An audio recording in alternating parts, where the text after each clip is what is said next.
जादुई जंगल और नन्हा दीपक। बहुत समय पहले की बात है।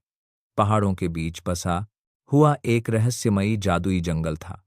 उस जंगल में ऊंचे ऊंचे पेड़, चमकते हुए फूल और बोलने वाले जानवर रहते थे। कहा जाता था कि उस जंगल में हर पेड़ के पास कोई ना कोई जादू जरूर होता है, लेकिन यह जादू केवल सच्चे दिल वाले इंसान को ही दिखाई देता था। उसी जंगल के पास एक छोटे से गांव में दीपक नाम का एक गरीब लेकिन नेक दिल लड़का रहता था। दीपक बहुत मेहनती था और हमेशा दूसरों की मदद करता था। एक दिन गांव में भयंकर सूखा पड़ गया।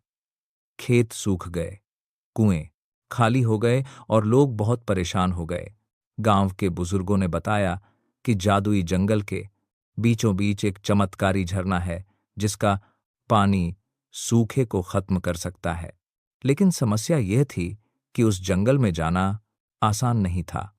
वहां रास्ते बदल जाते थे और डरावनी आवाजें सुनाई देती थीं। फिर भी दीपक ने हिम्मत जुटाई और झरने को खोजने का निश्चय किया। अगली सुबह वह जंगल में प्रवेश कर गया। थोड़ी दूर चलते ही पेड़ आपस में फुसफुसाने लगे और रास्ता गायब हो गया।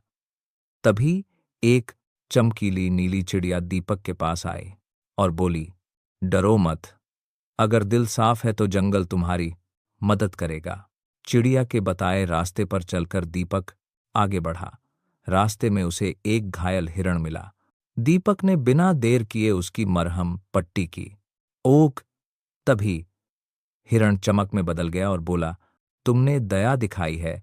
यह जंगल का पहला इम्तिहान था। आगे चलकर दीपक को एक विशाल पेड़ मिला जिसने रास्ता रोक लिया।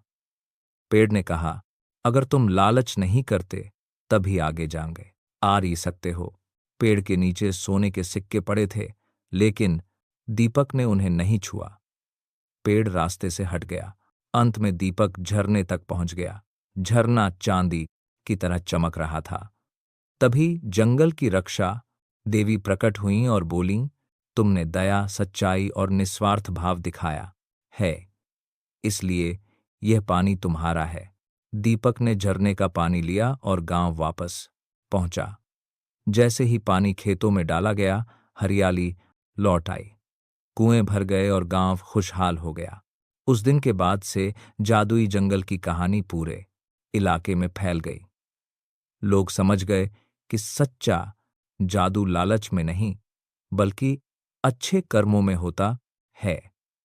दीपक एक साधारण लड़का होते हुए भी गांव का हीरो बन गया।